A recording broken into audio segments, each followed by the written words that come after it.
And for this first session, our chair will be Junaid Ahmed.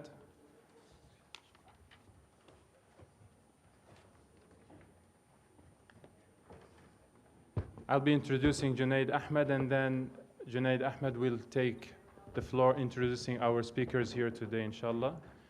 Mr. Junaid Ahmed is a PhD candidate in Islam and decolonial thought at the University of Leeds. Currently serves as the Secretary General for the International Movement for a Just World in Malaysia. Junaid has taught law, religion, politics at Lahore University.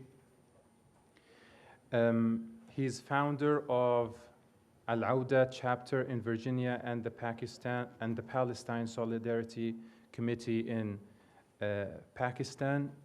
Junaid, the floor is yours. You can introduce the speakers.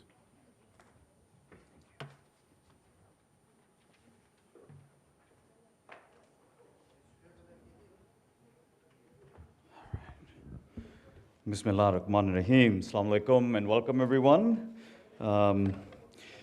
to the second day of this incredibly important conference. I'm sure people are learning a lot and people are still coming in, so I expect this particular session in which I have an interest, but all of the sessions today get into, following yesterday's panel on Egypt, getting into the nitty-gritty of things and solid analysis, rigorous, and one that is able to provide the Ummah with a way forward, actually. And I think that we can engage this much more deeply in these particular case studies. So it is my great privilege, as always, to come to these SIGA conferences, participate in them, and we often speak about building communities, how to build and strengthen communities. And it's very clear that what Dr. Sami Al-Aryan with the staff here at SIGA, with now Naila Auntie has come in as well, what they have achieved here over the past few years is actually bringing together a community of scholars, of people interested in participating in that debate and discourse of how to move things forward. We have the most influential, important, rigorous scholars that have come here, but one of the defining marks of them is that they are not just contained and constrained and restrained in the academia, but most are very dedicated public intellectuals, and they try to make a difference in the debate and discourse. So those of us that think that this is merely an intellectual exercise, they have it wrong, because this is also one that I think will continue to compel most of us to be involved and in changing the terms of the discourse and trying to develop one that will advance the goals of justice and peace within the Muslim Ummah and its relations with the rest of the world. So I think, may embarrass him a bit, but I think if we can have another round of applause, Dr. Sami Al-Aryan, Naila Auntie, all the SIGA staff here for what they've achieved. It is no small feat, I can tell you that. After organizing many such things in Pakistan, it is just wonderful. So it is a great honor to have these wonderful scholars that I've been speaking about, and for me to chair this panel. I will introduce them each individually before their talk.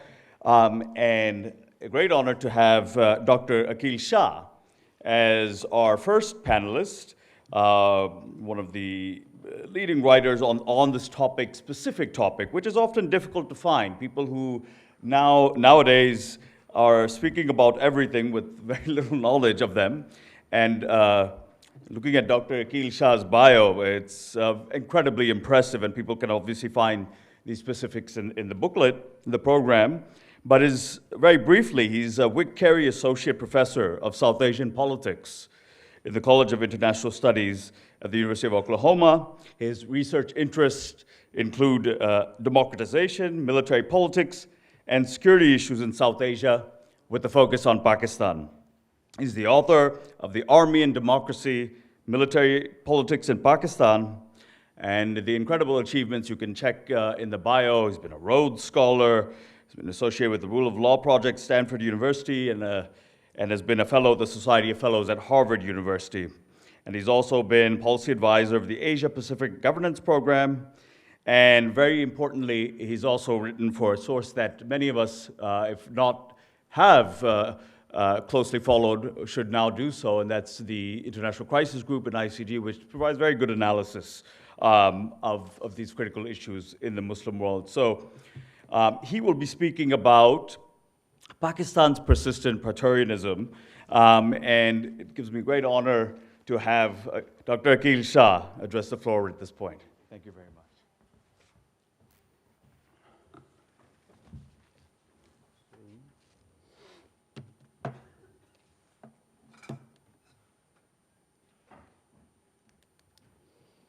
So let me first thank Professor Sami Aryan and SIGA for giving me this opportunity to share my research.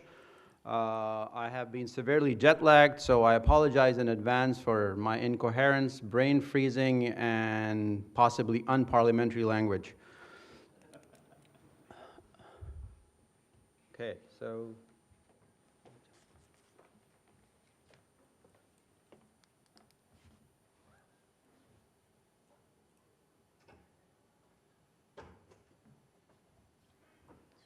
okay. So this is a broad outline of the talk that I'm going to give today. I'll talk briefly about what the puzzle is, what its theoretical significance is, what the conventional wisdom is on the issue of Praetorianism in Pakistan, what my argument is, share some of my findings, and then look at the most recent democratic transition that occurred in 2008, and also examine some prospects for change.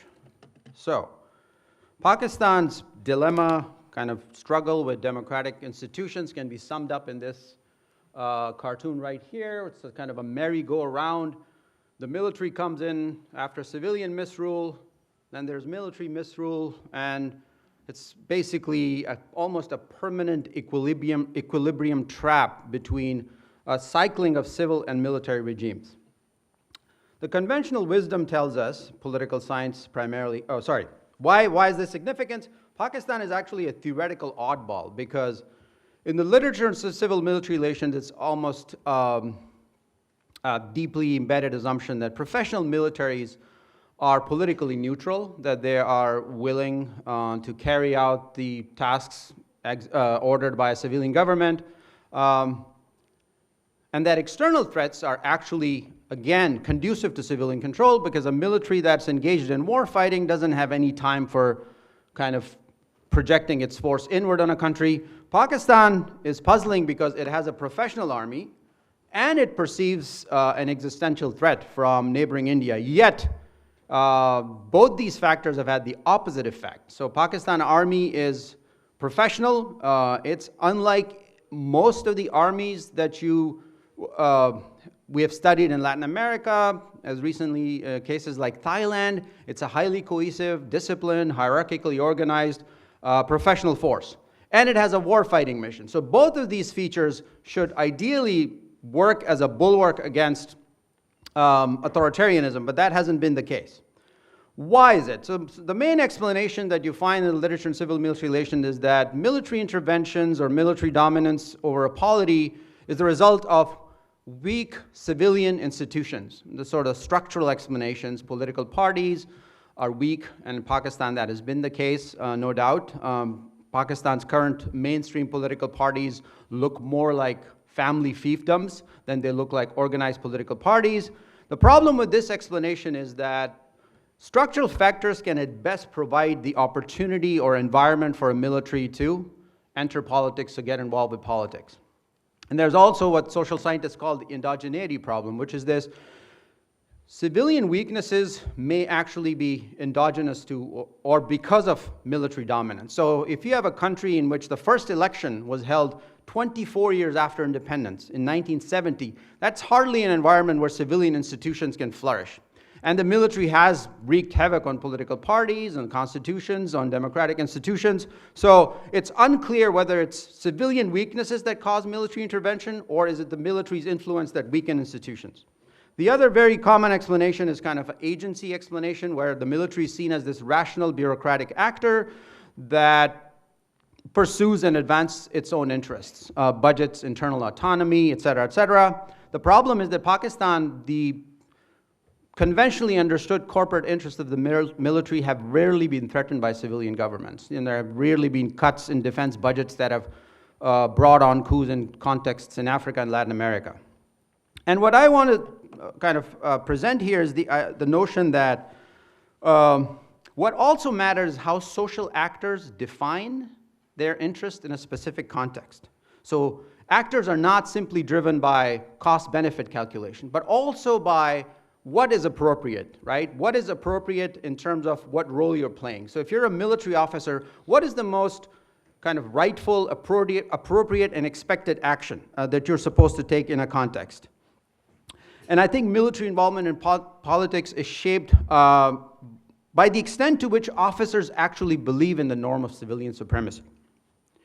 Whether the military considers civilian control as fundamentally appropriate or just a technical convenience is crucial for democracies. Militaries that absorb the norm of civilian supremacy, for instance, don't respond to political instability or faltering government performance or bad national security policies by threatening to or actually unshielding their souls. Think of the very different responses that the American and French militaries had. So in Vietnam, when the Americans basically lost or surrendered or left, the American military kind of went along with it. Compared that with the reaction of French officers in Algeria who revolted. And one of the differences was that the American military has absorbed this kind of norm of civilian supremacy. So what matters is not just the logic of consequences and benefits, but also the logic of what's appropriate. So that brings us to the question of what norms are. So norms are essentially shared expectations or templates for appropriate behavior that are common to a community of actors or a given group or an organization. They act as templates, especially under conditions of uncertainty that you often get in a situation like a coup. So they act what social scientists call a coordination device, where officers and their soldiers can coordinate their expectations and reduce that uncertainty.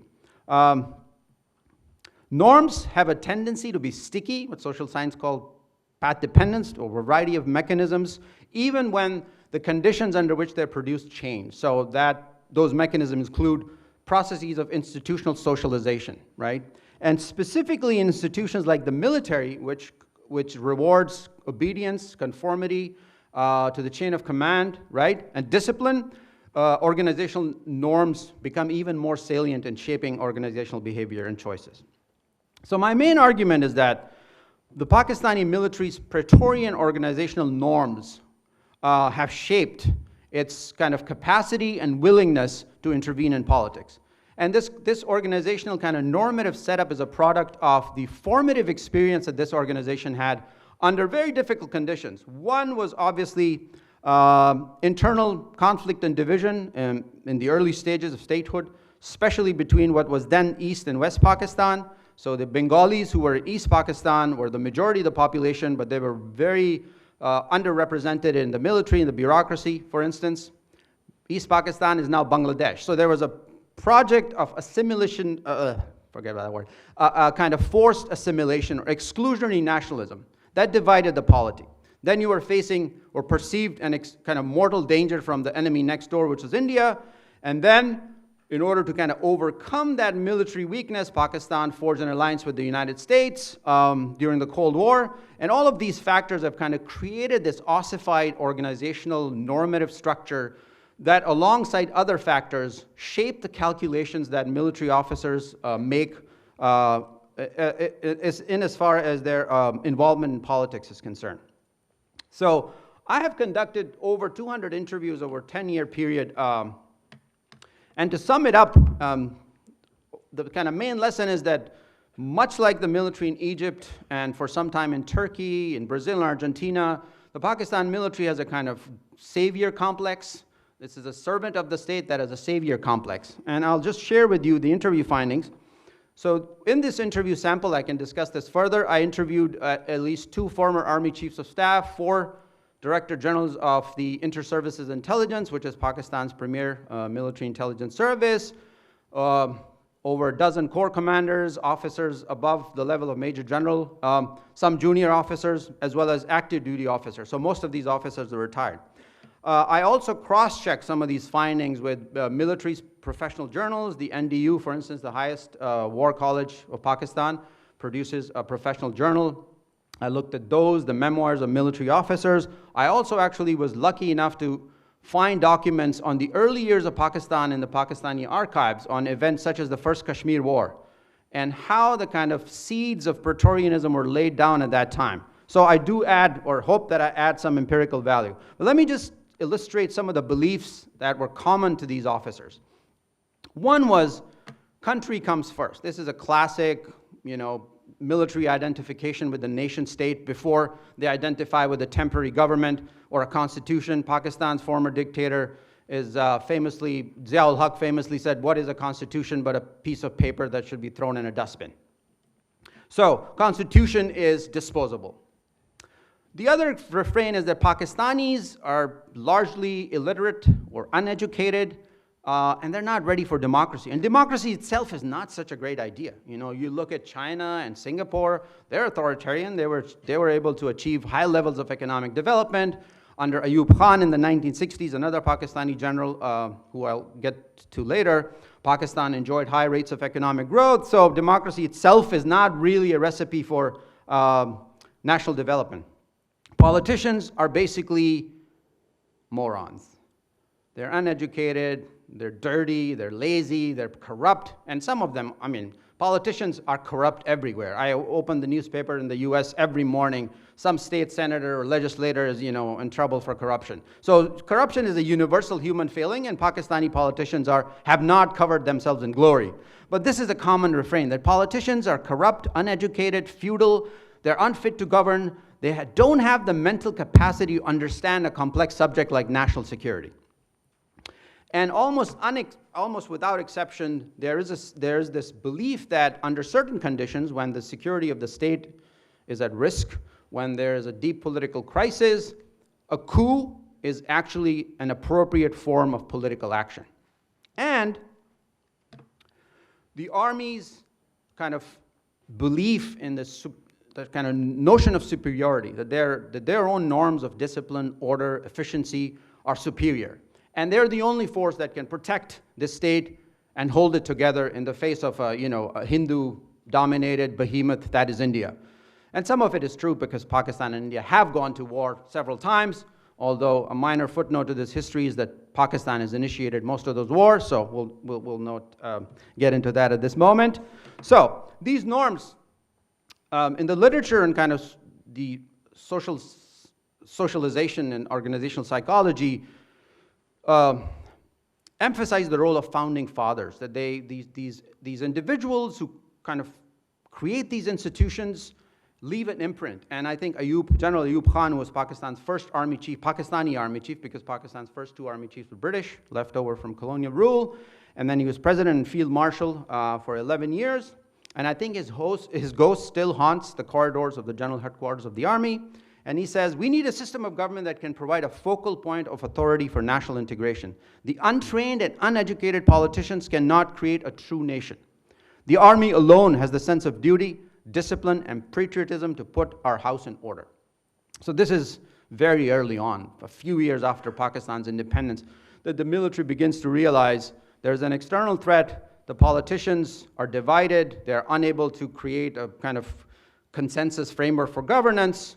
Hence, we need to take the reins of the government, and that's kind of when the first coup happens in 1958. There's an election scheduled under Pakistan's first constitution, and the fear also is that the Bengalis, who are the majority of Pakistan, almost 55%, who are less than 5% of the Army Officer Corps, if they win the election, the show is over. So, anyway, this man right here, this invincible man with, his chest puffing up in pride, is the guy who executed Pakistan's last coup.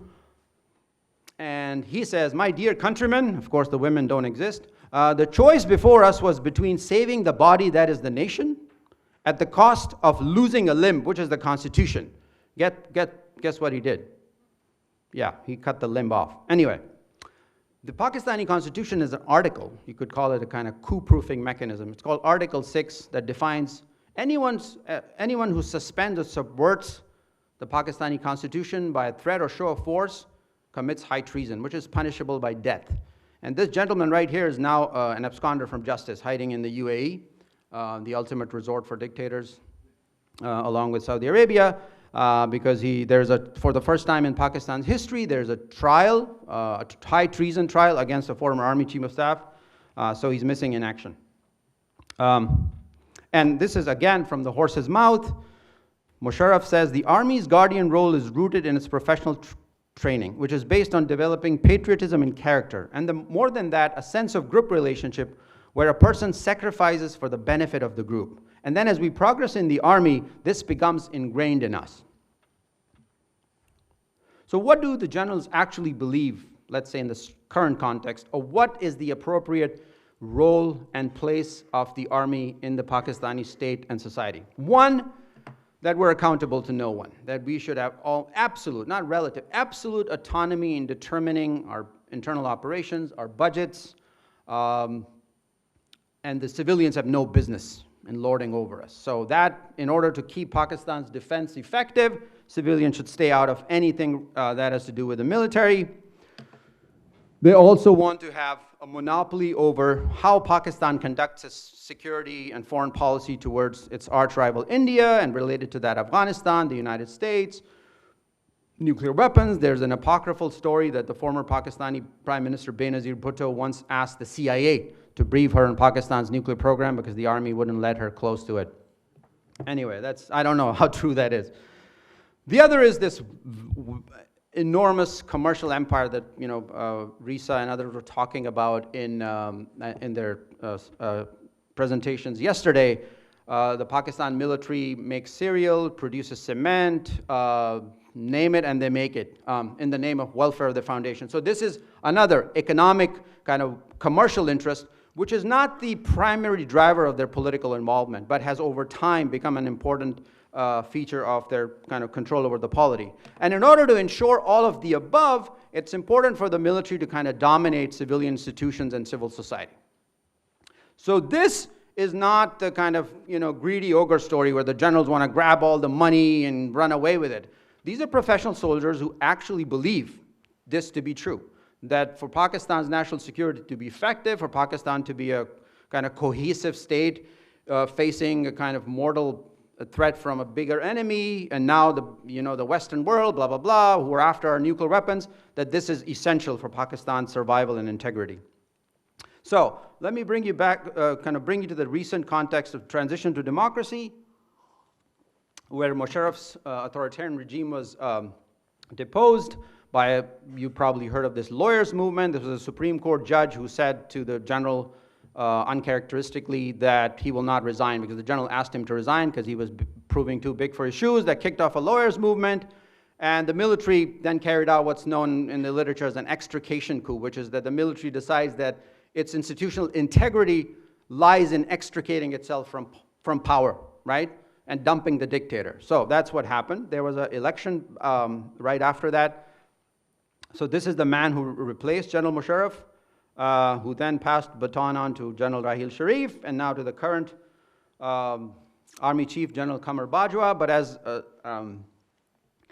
I forget his first name, Lombardi of the Stanford Prison Experiment fame once said, there are no sweet cucumbers in a vinegar barrel. So what has happened is, although the behavior has changed, the attitudes have not changed.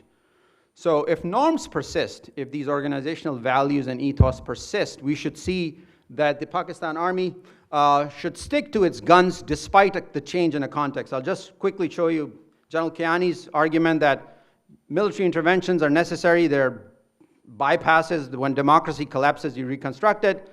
Pakistan's transition became a threat to the army. There was an election, brought the PPP to power. The parliament passed major constitutional reforms, restoring the federal intent of Pakistan's 1973 constitution, which involved decentralizing substantial administrative and fiscal powers to the provinces. And for the first time, this is Pakistan's landmark, democratic landmark, for the first time in its history, two governments that had completed its tenure actually transferred power. One government that had completed its tenure peacefully transferred power to another elected government that political scientists see as kind of the sign that democracy is beginning to institutionalize. Of course, the military saw that in some ways as a threat. One of the reasons was that the government of Prime Minister Nawaz Sharif, who is in jail right now, pursued the prosecution of General Musharraf. Nawaz Sharif also tried to redirect Pakistan's foreign policy towards India. He also had this fancy illusion that the Pakistani military should stop the use of militants as a tool of national security in India and Afghanistan.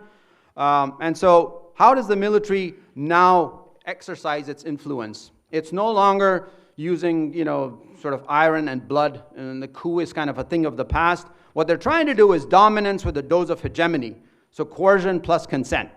One of the ways in which the military has destabilized elected governments, or its intelligence arm, primarily the ISI, is to mobilize virulent Islamist radicals like the Tehreek-e-Labbaik-e-Pakistan, which is a movement that has vowed to protect has a kind of make sure the implementation of blasphemy laws in Pakistan. They accused the government of blasphemy, blockaded the capital for 3 weeks. Then the army came in and gave them money and said, "You're our brothers, you can go home."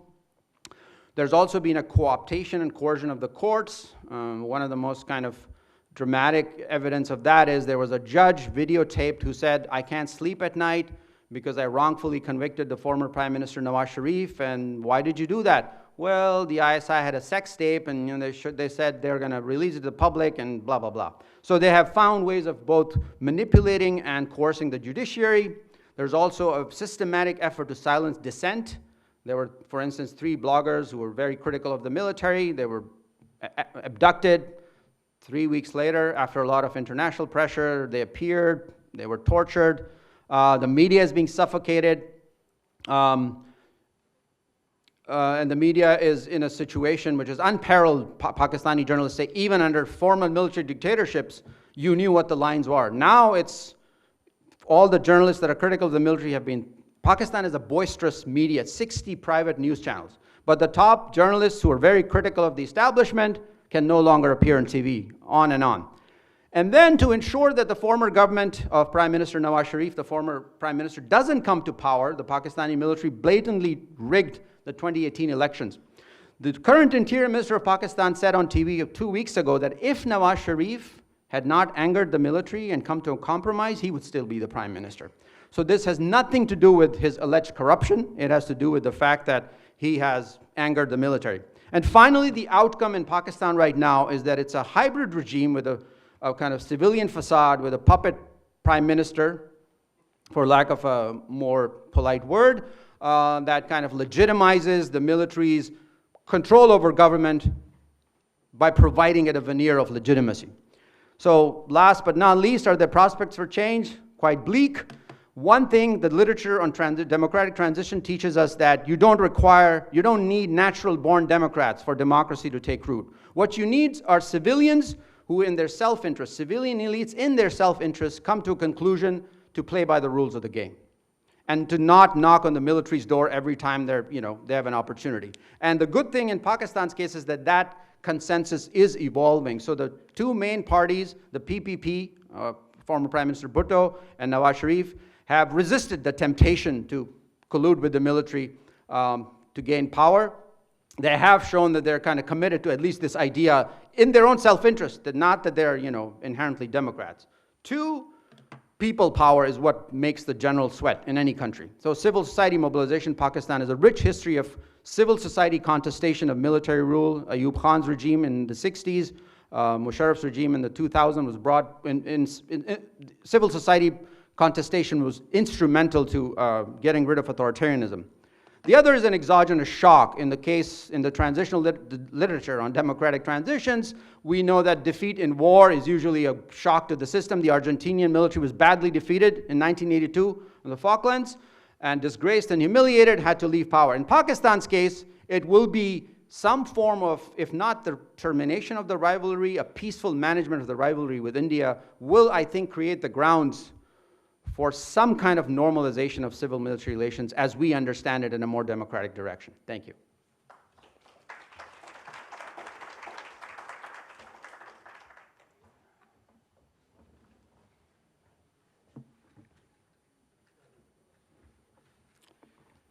Thank you very much, Dr. Akhil Shah, for that wonderful presentation. We'll, I think, begin the discussion and debate on these very important issues of the classical kind of antagonism between the civilian politicians and the military rule in Pakistan. Our next speaker is Dr. Ejaz Hussain, who got his PhD from Heidelberg University. He's authored the wonderful work, Military Agency, Politics and the State in Pakistan. And co-edited Perspectives on Contemporary Pakistan, Governance, Development and Environment. He's been a fellow in Fudan University in China, at UC Berkeley in the United States, and has taught at various universities in Pakistan itself. His research interests include civil-military relations, foreign policy analysis, South Asian politics, governance, federalism, and political Islam. He will be speaking today on the impact of military agency on politics and the state in Pakistan. Please welcome Dr. Ejaz Hussain.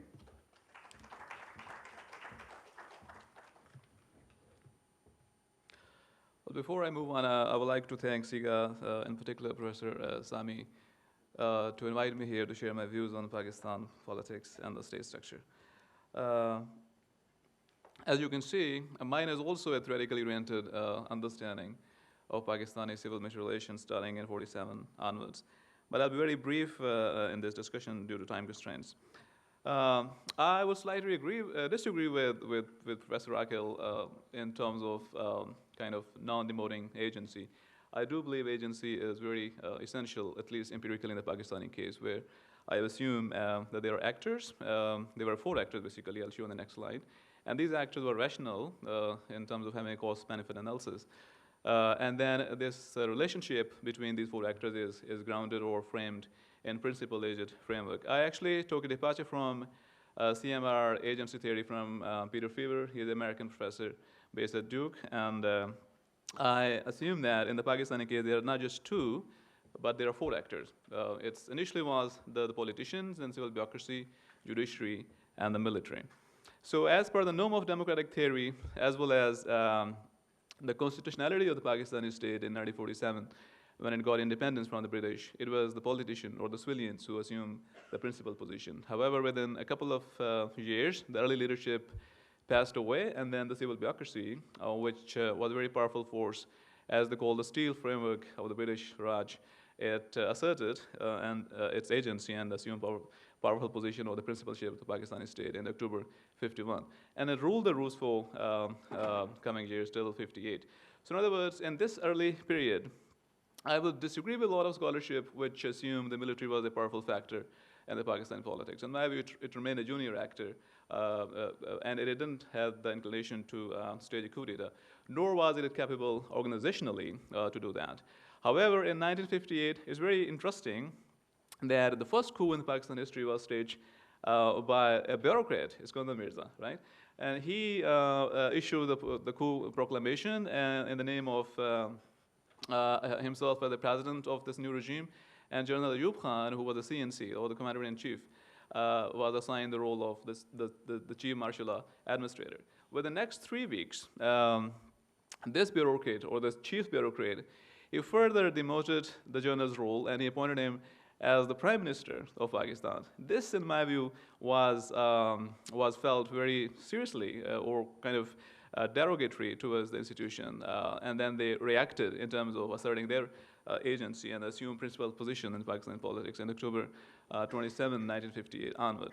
So during the 1960s, Ayub regime, they ruled the roost, and as Akhil argued, there were remittances, also military aid from the US. So before the 65 war with India, Pakistan economy was quite on the right, on the go. They were very positive indicators. But with war with India, it somehow went down. Also, the 65 election of Ayub Khan generated a lot of stuff for the opposition parties to stage agitational politics in the coming years. So around 68, 69, we got socialists and some politicians, especially Zulfikar Ali Bhutto, who had earlier worked with the Ayub regime. He departed his ways and he formed his own political party in 67, I think, or 68. This also speaks rationality or agency on the part of the politicians, that in one context, they are siding with the army or the military. In other contexts, they are thinking or acting differently. So Ayub, in 68, 69 context, he got very unpopular due to his, I would say, losing alliances with these politicians. And then to protect the institutional interest, the then CNC, General Yahya Khan, he stuck back in terms of his coup d'etat in March 69. Now, very interestingly, the politicians, socialists and People's Party, they agreed to the Yahya regime-oriented legal framework to participate in electoral exercise, and Pakistan went for election in 1970. Now, as a result of those elections, these two parties, the People's Party and the Awami League, which was based in East Pakistan then, they won massively in each wing of the country. However, there were divergence of choices in terms of transfer of power, which then led to agitational politics in East Pakistan, and followed by civil war, in which India played a very active role in terms of the bifurcation of Pakistan.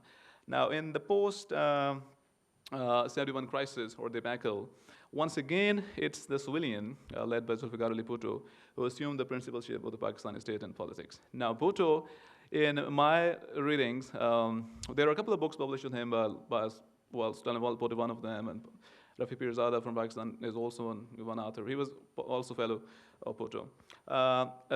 Overall, my assessment is that Bhutto was Bonapartist. He loved power, and he tried to demote the agencies of other actors, particularly the army. In that regard, he instituted a number of changes. For example, he inserted Article 6 in the Pakistani 73 Constitution. He also affected the command and control structure of the army or the military. And also he, quote unquote, reformed the civil bureaucracy. And very interestingly, he established a paramilitary organization called the Federal Security Force, the FSF, in 1962 to protect the prime minister from all other actors. And very interestingly, to avoid a coup, he engaged the military, particularly the army, in Balochistan, away from the capital in an attempt to ward off any attempt on his life or against the government. However, Bhutto, due to his authoritarian tendencies, he expelled the core socialist component of his party by mid-1974. And afterwards, due to his nationalization policies, other segments of the society, particularly the traders, they also got resentful. So keeping in mind all this context, Bhutto went for re-election in March 1977, which were, according to certain scholars, also the data available, were massively rigged, and it resulted in agitation politics in parts of the PNA, the Pakistan National Alliance formed in January 1977. So in that context, Bhutto was given kind of choices by the opposition either to go home or hold fresh election. Then there were deliberations going on, and in order to curb those protest deliberations, Bhutto, very paradoxically, he relied on the army in terms of what they call aid to the civil power, or quote unquote, he imposed martial laws in certain major cities of the country. And in this context, there were a section of politicians, especially from Muslim League and Tehreek-e-Istiqlal. They invited the army chief then, who was General Ziaul Haq, to take over. So that is, in my view, a rationality or agency on the part of the civilian that they're inviting the military to intervene in Pakistani politics. The military, being subjected to an agent position in this context, they also wanted to assume the principal position for their own, as Aqil argued, their own appropriate behavior in terms of managing or determining Pakistan's foreign or domestic policy. So we have a third coup in July 1977, and as a result of that, a section of the civil bureaucracy and the politician, also the judiciary, they provided political, legal, and administrative legitimacy to this regime. So Pakistan was led by the Ziaur-led military regime in the 1980s, in which we had, for example, a very famous episode of the Afghan Jihad, a lot of stories we have already in the media, with American aid coming in. But then overall, I think this period was relatively peaceful internally or domestically for the Pakistani society, with American economic aid or so forth and so on. However, Zia-ul-Haq, during the later phase of the Cold War, he, along with certain American, I think one American ambassador died in that air crash. He died in a mysterious air crash in 1988. So in that context, the then Army Chief, General Aslam Beg, he didn't feel the need to stage a coup or kind of replace the existing structure. He either went for allowing the political class or the politician to go for election. So we had an election in 1988. So from 1988 till 1999, we got around 4 elections, and we got 4 governments led by mainstream political parties, Pakistan Muslim League and People's Party, at that time led by Zulfikar Ali Bhutto's daughter, Benazir. So in this period of 1990s, I categorize this as civilian circularity, that we got civilians which assume office, but not necessarily the power, because the power rested under the terms of the 1973 Constitution, and in particular, the 8th Amendment introduced by Zia-ul-Haq in 1985 with the presidency. So the presidency, led by Ghulam Ishaq Khan and then Farooq Leghari, they dismissed the civilian governments 4 times in this period. Very importantly, the last government, which was toppled by Musharraf-led military. It was a very interesting case that, in terms of looking at the reason, the factors which made the army to intervene directly in Pakistani politics, and in a context where they didn't intervene directly, for example, in 1989 or 92 or 93, when there was a context available. There were certain measures, in my view, on the part of the then Prime Minister Nawaz Sharif, which probably invited the military to take over. One of them was that the rule of the game, they were structurally or constitutionally disturbed. The Article 58(2)(b) to the Constitution was repealed by the Nawaz Sharif government in February 1997. And then importantly, the following year, he, well, if I can say so, he kind of compelled or forced the then Army Chief, Jahangir Karamat, to resign, right?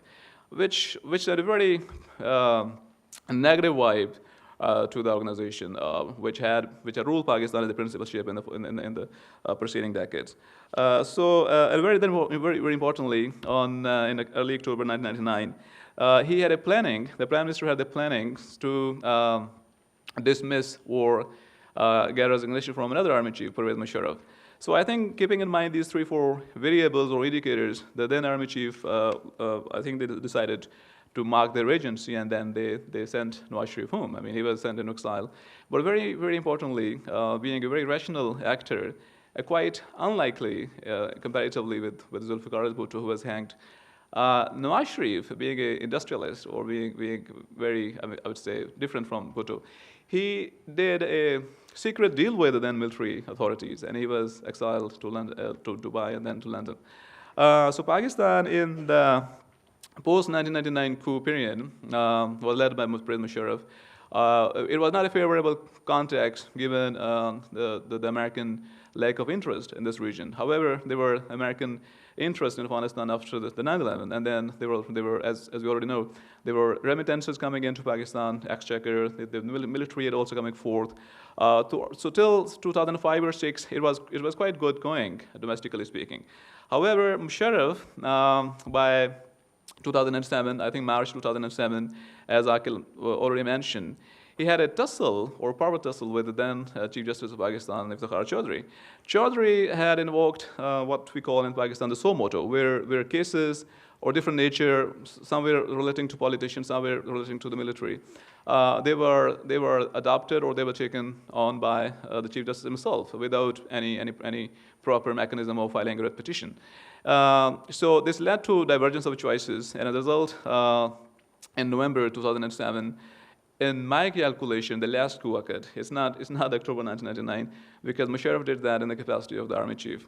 However, due to the prolonged lawyers' movement, which initially might have been independent, but later on it was also supported by a certain section of the security establishment, since, in my view, Musharraf became a liability when he was the president, no longer the Army Chief. And General Kiani played a very effective role in terms of providing space to him to exit from Pakistan. So post-Musharraf in 2008, we got election in February. So here I can pose a question that did Pakistan or can Pakistan make a transition from a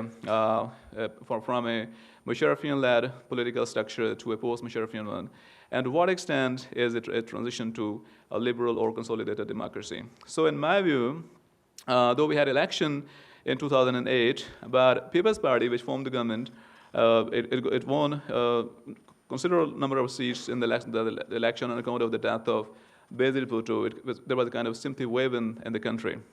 However, being traditionally an anti-establishment party, People's Party led by Zardari, they initially tried to assert to change their position from an agent actor to be the principal of Pakistani state. And in that regard, I remember that he instructed the then chief of the ISI to visit India, and he also had a video conference to Indian journalists.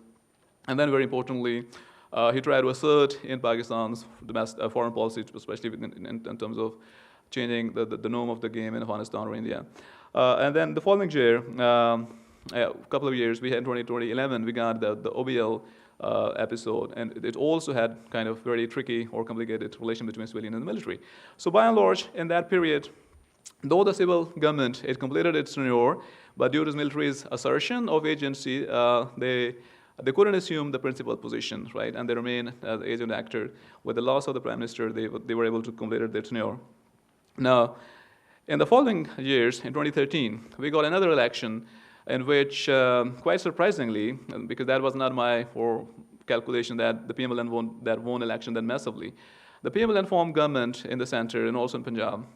But here, I think is very new, recent data that led me to reconceptualize the pattern of Pakistani CMR in the contemporary context, which is the hybridization of relationship between the military and the civilian, particularly the politicians. And there are indicators in that regard. One of them is that it's the first incidence that in the Pakistan political history, despite the earlier unwillingness, or especially Nawaz Sharif, Pakistan got this cabinet committee on national security, right? I think that was probably the reason or factor of differences between Jahangir Khan and Nawaz Sharif. And then there were army operations. They were launched informally Farah. It's a tribal region bordering Afghanistan. Nawaz Sharif government initially was not in favor of allowing the military to do the needful, which was in my view required given the very shaky situation in that region. And then very importantly, there were the tragic incidents on army school in Peshawar in which lots of children got killed. So in that particular context, the civil government provided space to the military in terms of having this national action plan under which a lot of APEX committee was formed. They work in tandem with provincial cabinets or the federal cabinet. And then very importantly, constitutionally, the civil government also provided the military codes to the military to try civilian or other suspected actors behind terrorism in Pakistan. Now, on the one hand, which is a paradox, the Nawaz Sharif, he was appeasing the military, which was still a principal actor in Pakistan politics. But on the other hand, as they say, the old habits they never die.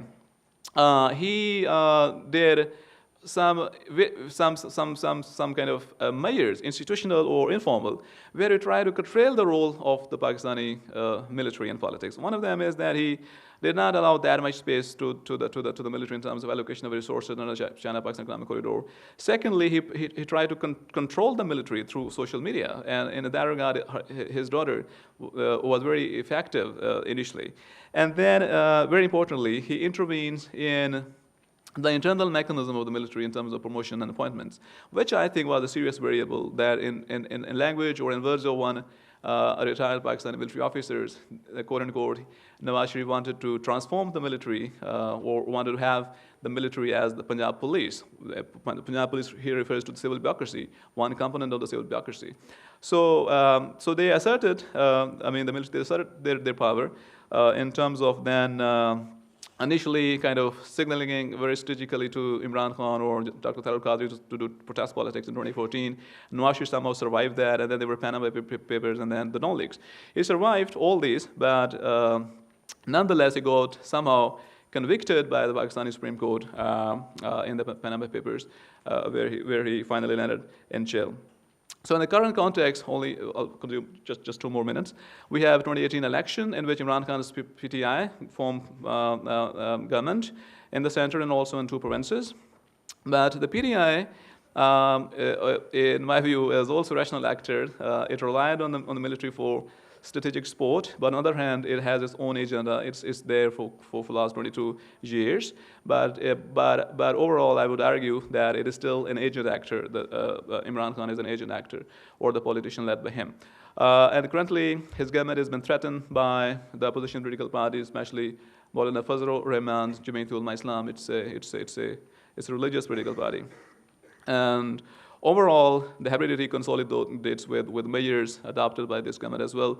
For example, the CCNN stays, the NAP is also there, established, and then very recently, another institution which is called the National Economic Council is established just recently, and then we got a CPEC authority in which probably the military officials would have more role to play. And then also the military, as was in history, it formulates Pakistan foreign policy. So by and large, there was neither transition no transformation of Pakistan civil military relationship or the principal agent structure that we have since 1977.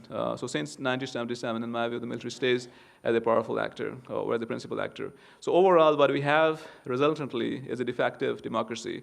It's one of the categories, one of the types of democracy that we have, along with liberal, consolidated, or other types.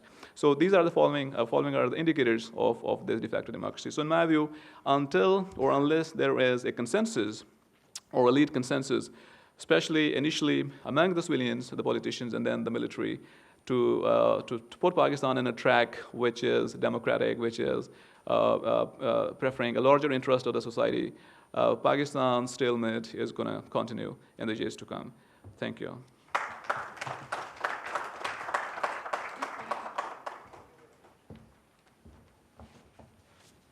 Thank you very much, Dr. Ijaz Hussain, again enlightening us about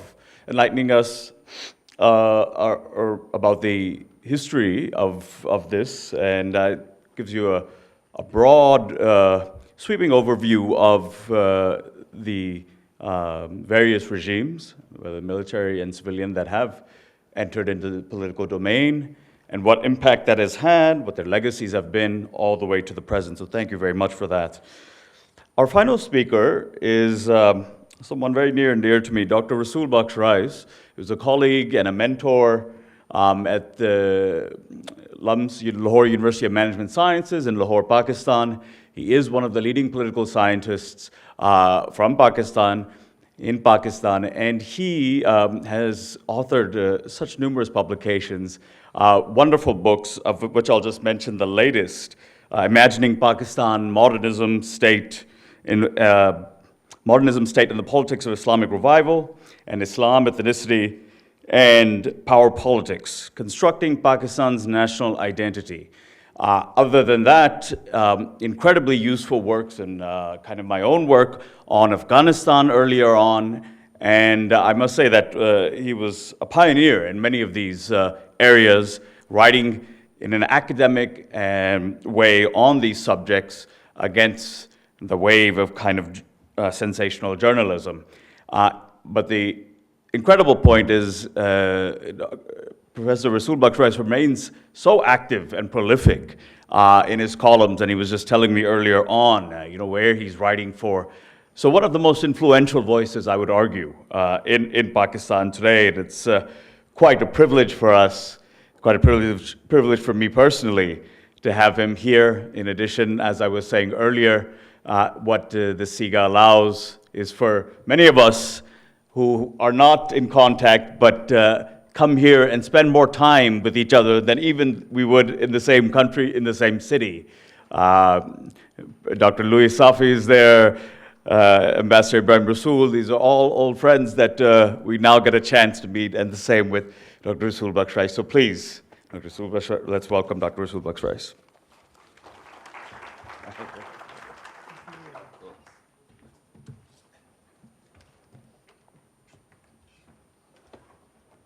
Dr. Junaid,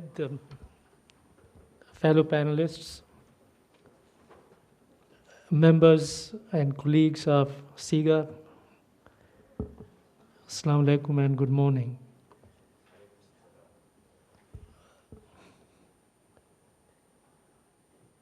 In my presentation, I'm going to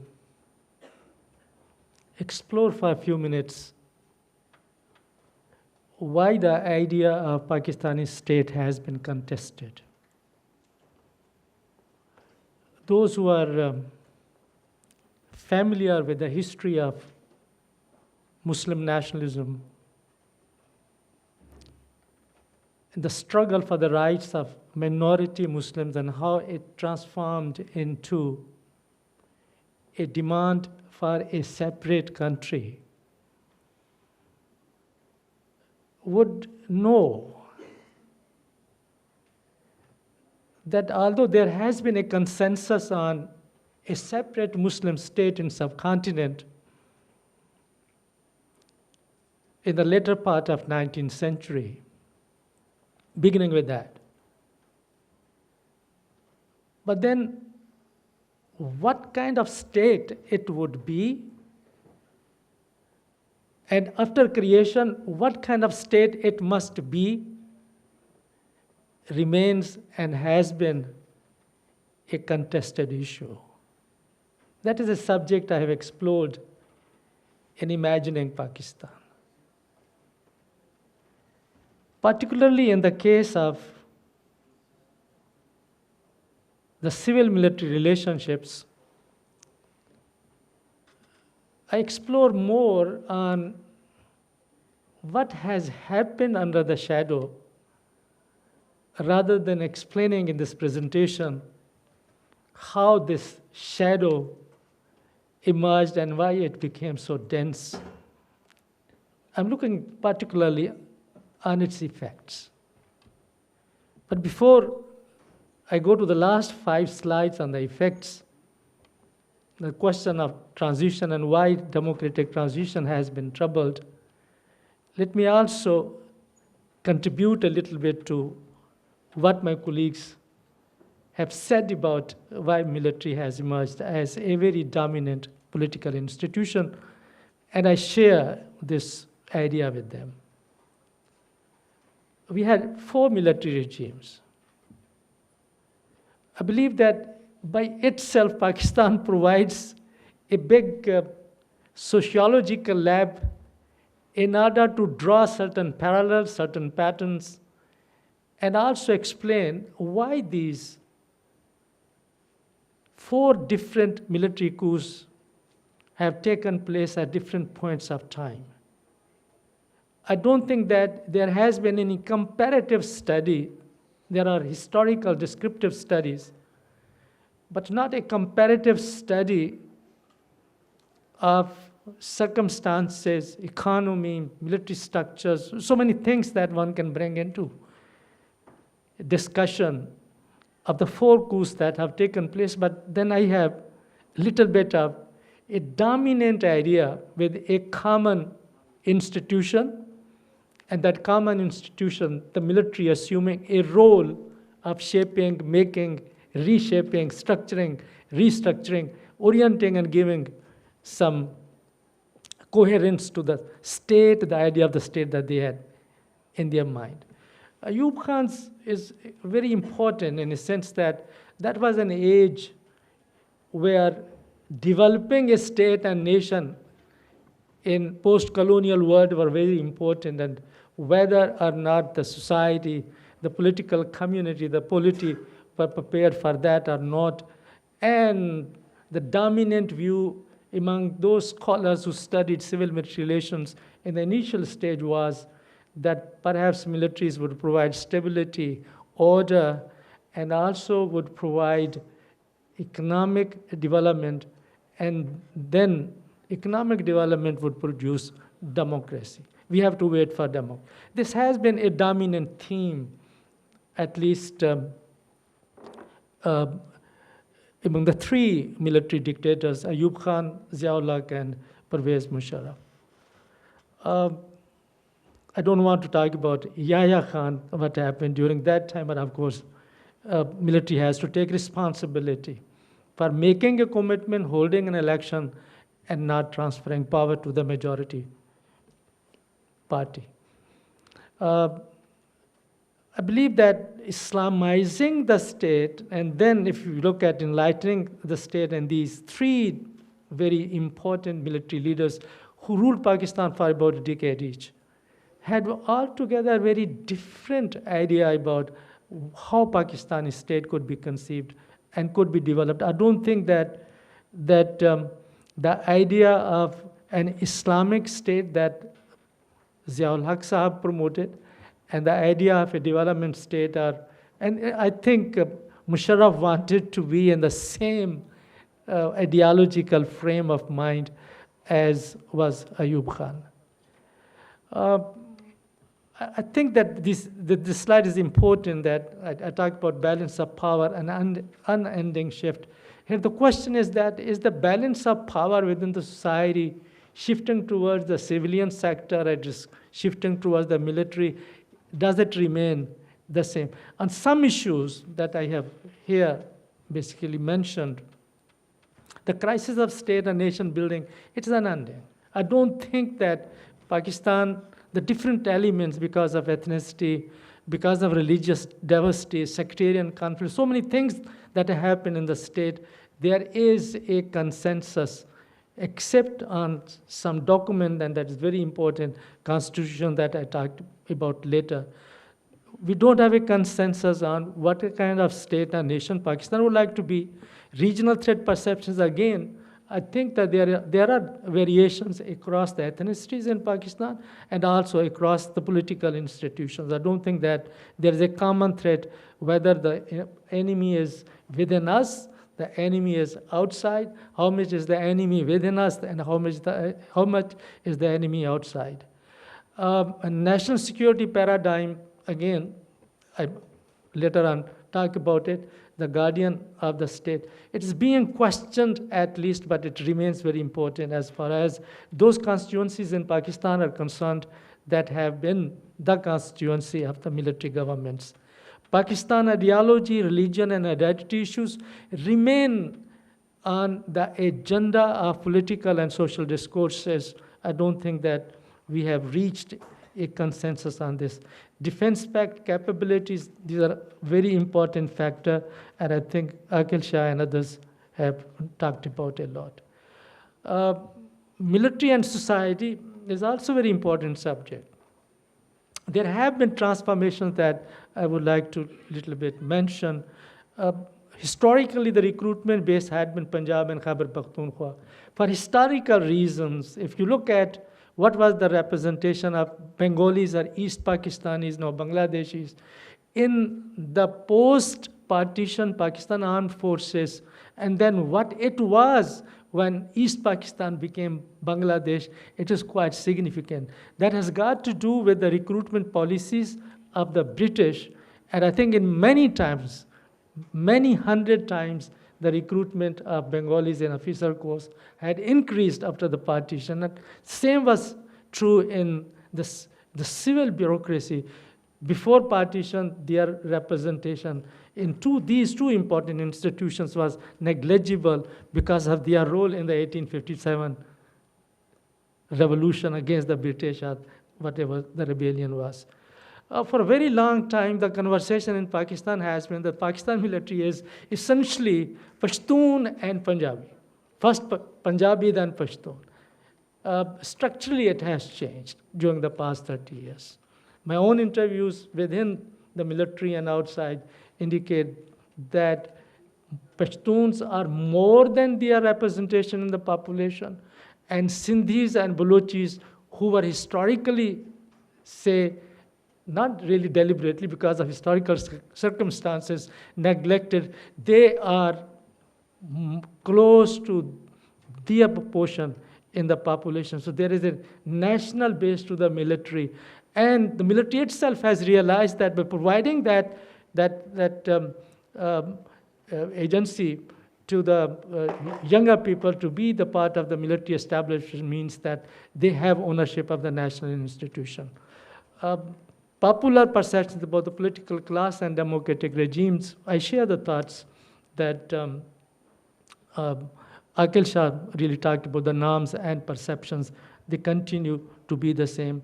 And of course, that has created a new kind of polarization between the civilian polity and the security establishment. They don't seem to be at the same page.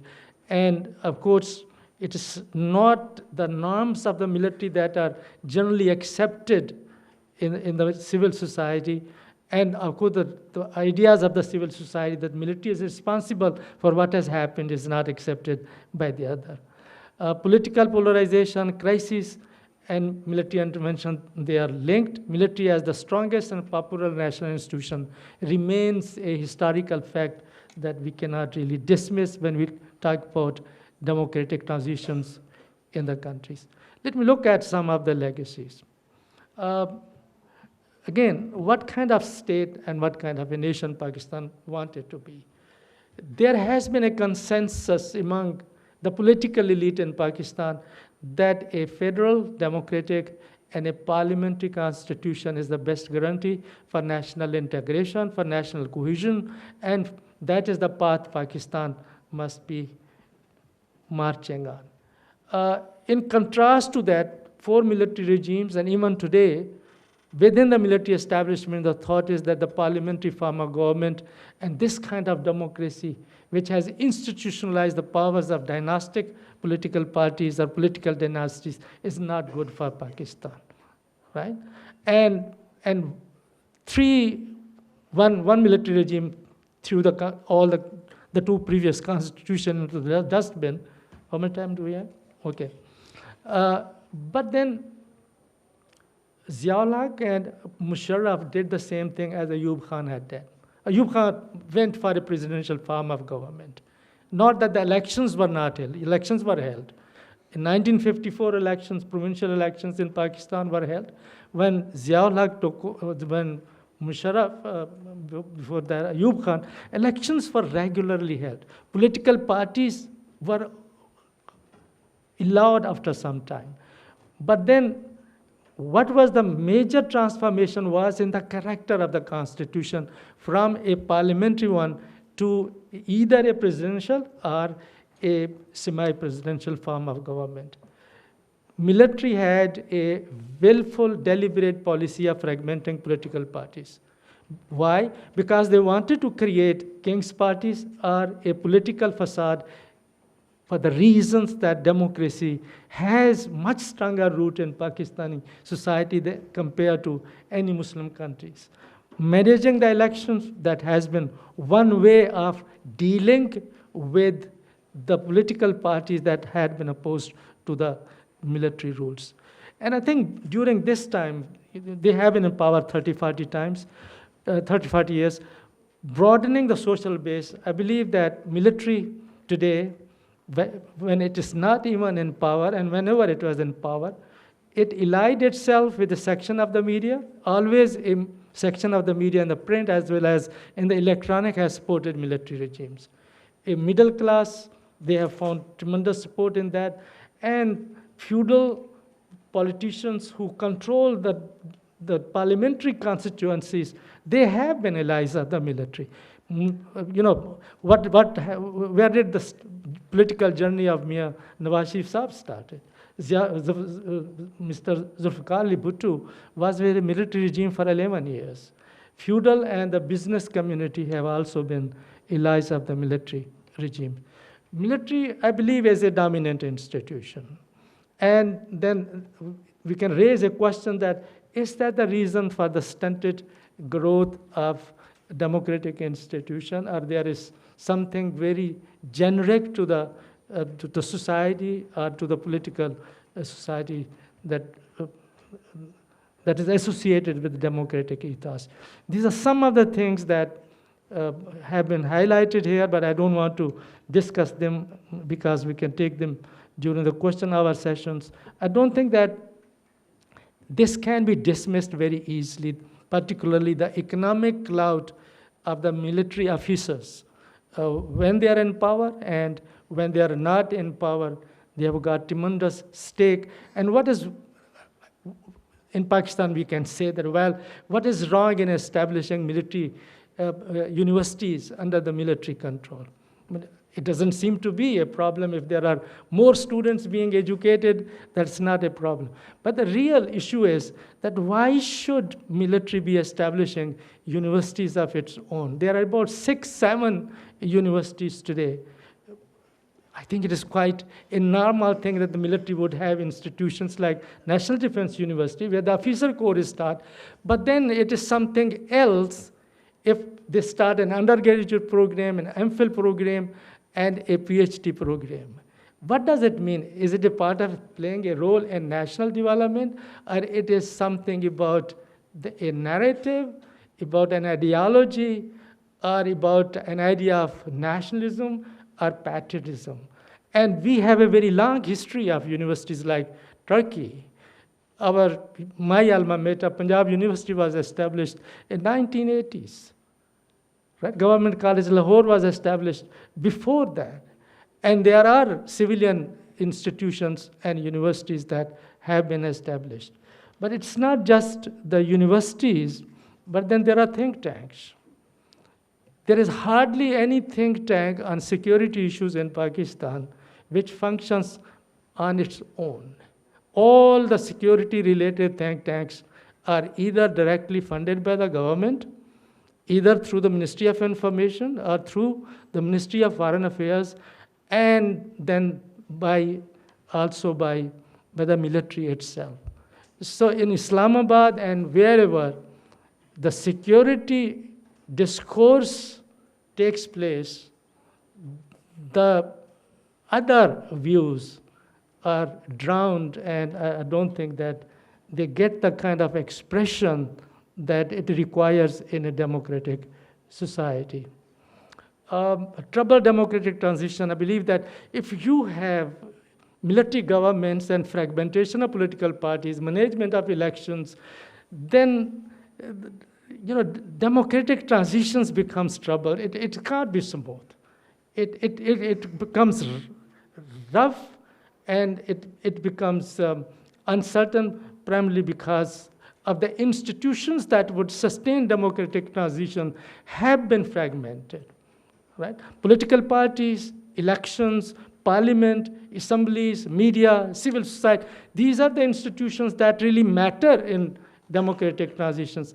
But if they have been manipulated, that will make the transition questionable, and it might be shadowed by other interests. Soft interventions behind the shadows has always been the case. Domination over critical national policy issues, I believe that one has to accept the fact that is in Pakistan.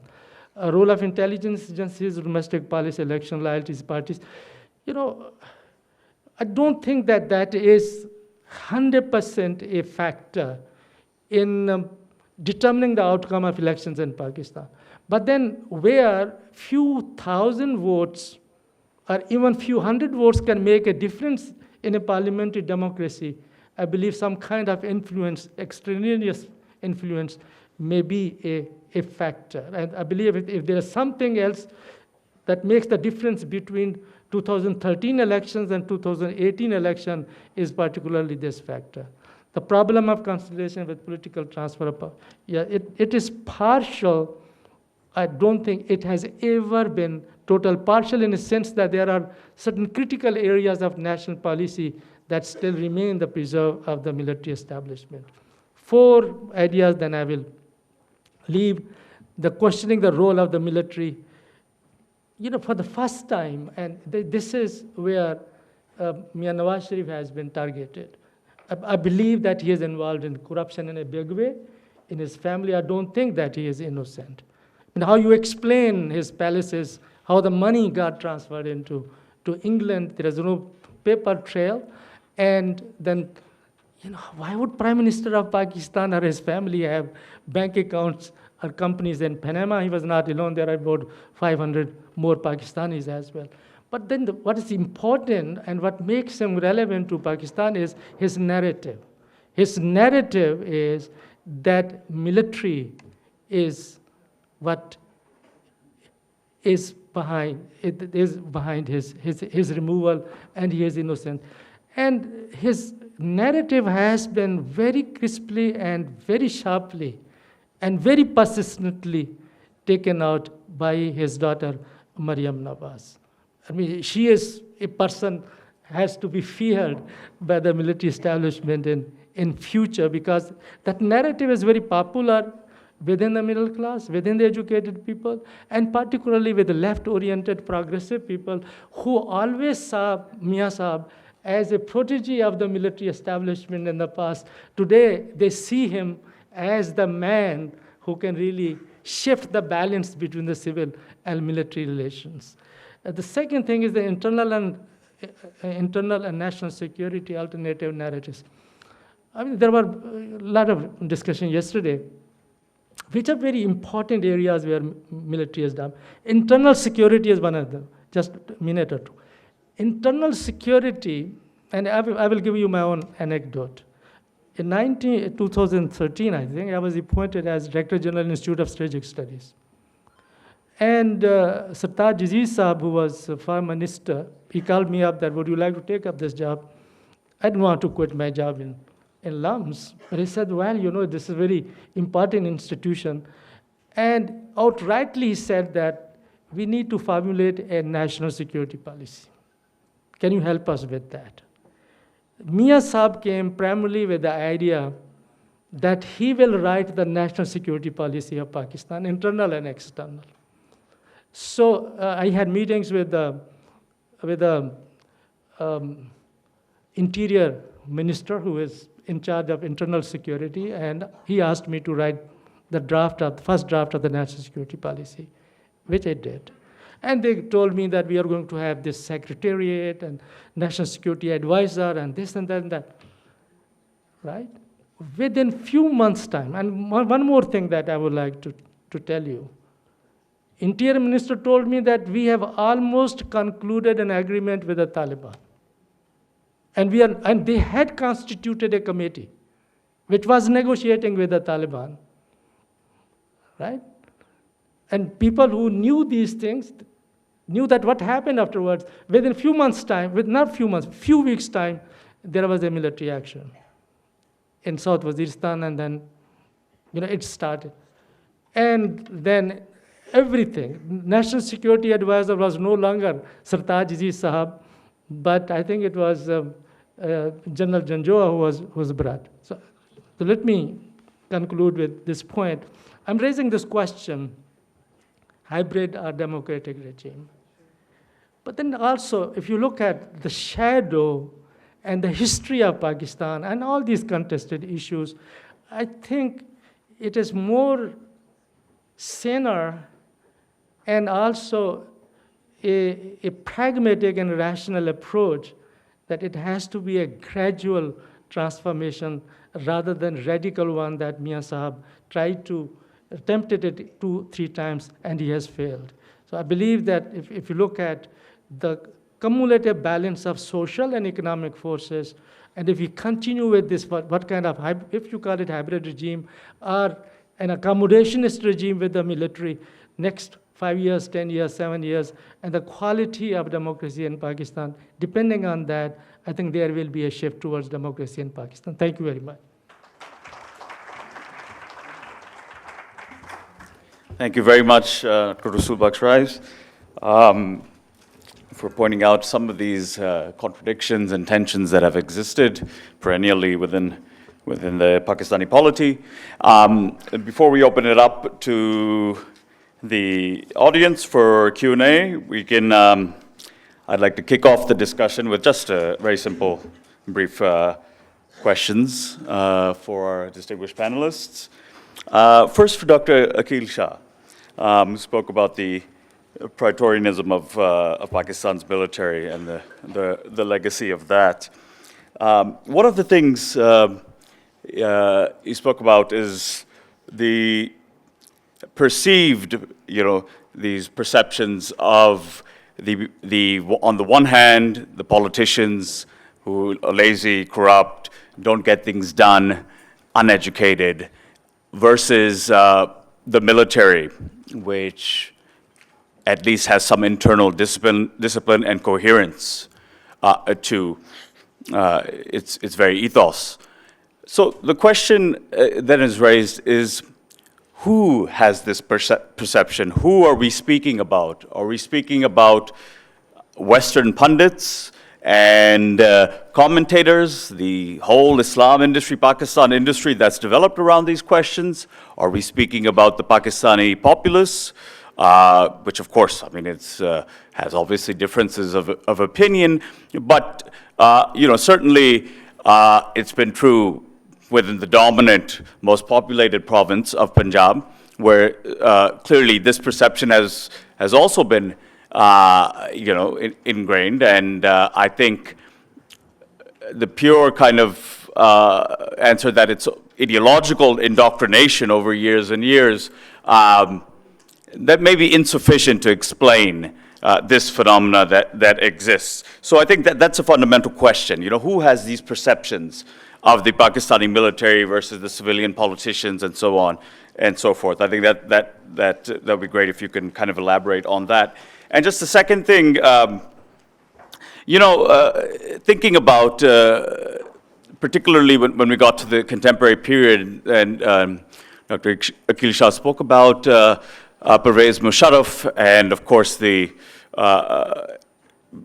ongoing kind of perception of military rule is the crushing of dissent. And I was just thinking of an example, leading journalist and commentator in Pakistan, Najm Sethi, who has been, of course, as Dr. Rasul Bakhsh was saying, many of these who before had a beef with Nawaz Sharif because of, clearly it wasn't simply the military using many of the groups, it was clearly the politicians in the Punjab that were clearly benefiting from the role of these radical militant groups as well in silencing all dissent. So the example of Najm Sethi, a liberal commentator in Pakistan who was jailed by the Nawaz Sharif regime and was going to receive the death penalty basically, and now becoming an overt fan.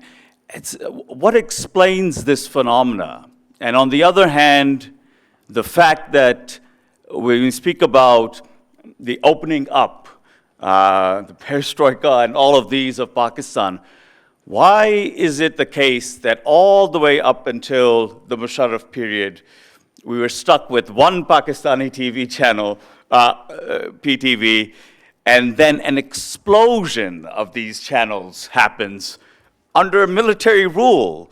What is the explanation of this? So one of the concerns that people have when we just make the dichotomy between military and civilian is that, are these civilians, politicians, really interested in kind of principled, consistent, democratic values, in quotations, whatever that means? And so that has been one of the things that has perplexed many analysts of this situation, and why many have kind of bought into this narrative about and seen some merit in it, that these politicians, there's no consistency, no principles. Nawaz Sharif was one thing in the 1980s and 90s, and now he's the arch defender of liberal secularism, and the next day, whatever power demands and how we can get in bed with whatever power, whether internal or external, he will go that way as well. So these are questions that we have to ask, and one of them you can also respond to, but I'll ask from Dr. Rasul Bakhsh. But let me turn to Dr. Ijaz Hussain for a second. And one of the things that's always fascinated me is the historical amnesia that often exists in examining the actual empirical practice and actions of civilian political regimes versus the military regimes. And you spoke at length about the Bhutto period, Zulfikar Ali Bhutto, who, most Pakistanis have tremendous kind of respect for, who came as this kind of very popular leader. But the fact remains that as this first kind of civilian elected, it was his reliance, especially on the military, for, first of all, coming to power in the first place, in which he effectively was complicit with the military in denying the popular democratic vote of the East Pakistanis. He benefited from that, and therefore he remained silent in what was going on in East Pakistan at that time, which would become Bangladesh, because the Bangladeshi political party, the Awami, they would then win. So he was silent so that his party could win. And then precisely at the time where analysts say that maybe, and again, I may not share this view, but when the military could have been sent back to the barracks because of the low morale, the low popularity after the 71 fiasco and debacle in Bangladesh, Bhutto and the PPP had that opportunity, but again, continuing that reliance, he relied precisely when you were speaking about the crushing of dissent on that military to go first in Balochistan, then NWFP, to topple these provincial governments. And then this very popular leader, by the end of his rule, you know, you don't have, when Ziaul Haq takes over, why is it that you don't have mass kind of demonstrations and protests protecting him from what's going on? And then, of course, later on emerges during the Zia period. But he still probably remains one of the most popular leaders in Pakistan's history. But it was a very sad case in which, of course, he was, you know, relying precisely on it. So these are some of the things that I would like you to speak about, the contradictions, the Bonapartism, as you say, that eventually led to his kind of very close alignment with that same military that we expect kind of civilian politicians to quote-unquote challenge. So I'd like you to kind of speak to that issue. And finally, for Ustaz Rasul Bakhsh, I mean, two things. One is a very simple question, and I think it, even though the contexts are very, very different, and we can kind of speak in that, but I think one of the basic elementary questions that probably the audience may have in their minds is, what is the fundamental problem with the military being involved in the economy versus the civilians? So, I mean, with your breadth of kind of knowledge of the history of Pakistan and the evolution kind of a capitalist industrial class within Pakistan itself, what have been the fundamental differences between those individuals, the civilian participation in kind of economics and entrepreneurship and so on, versus the military involvement? So, because, you know, I think for ordinary Pakistanis, it's kind of the common sense, in the Gramscian sense, of that, you know, this is how they've grown up, you know, where the Fauji Foundation and all of these, the serials and so on. So number one is that, and like I said, that, you know, the other context we were speaking a lot about is the Egyptian context in which the military is involved. And the second was the very interesting history or historiography, rather appropriately, on these ideologies of the various military regimes.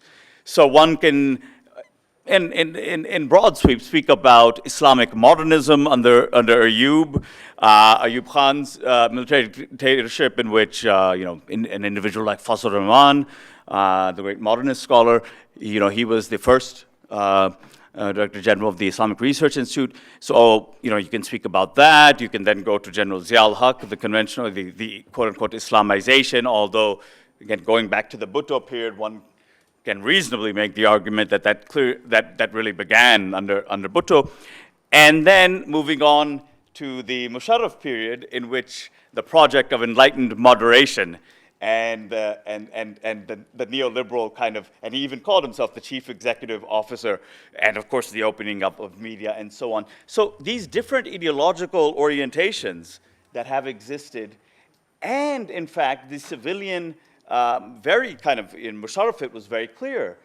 Pervez Hoodbhoy, many other progressives initially welcomed, liberals, all of these kind of welcomed Musharraf precisely because of this project. One of the kind of leading theologians, Javed Ahmed Ghamdi, very much, and Mohammed Khalid Massoud, these modernists were part of the Islamic Ideology Council.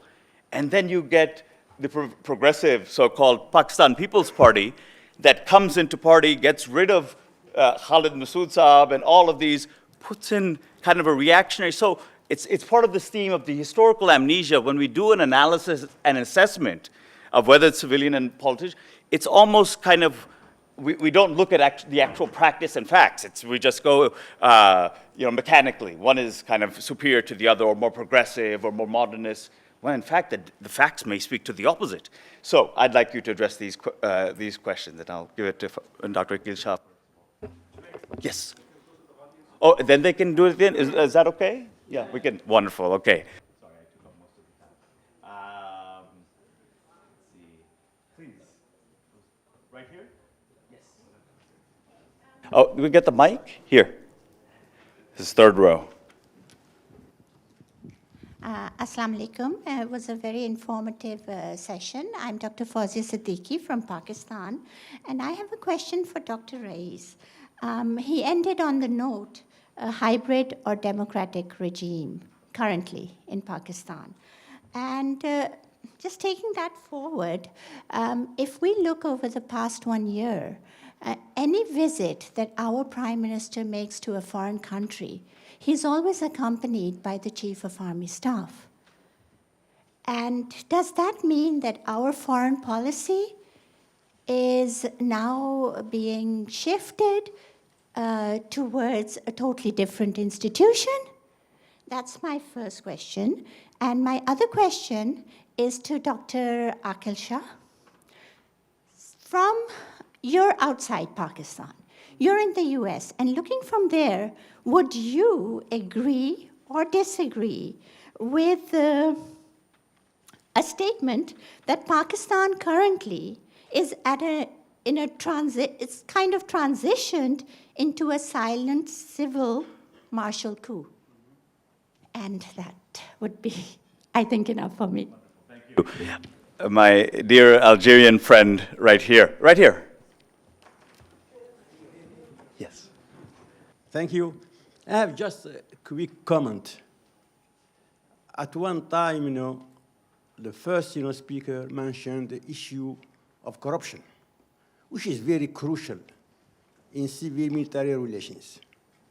And you said at one time that it is universal. You give example of Senator US and British. Sure, it is true. But there is one big difference. What is the nature and the content of this corruption? Corruption in the Western society does not go abroad. The senator, invest.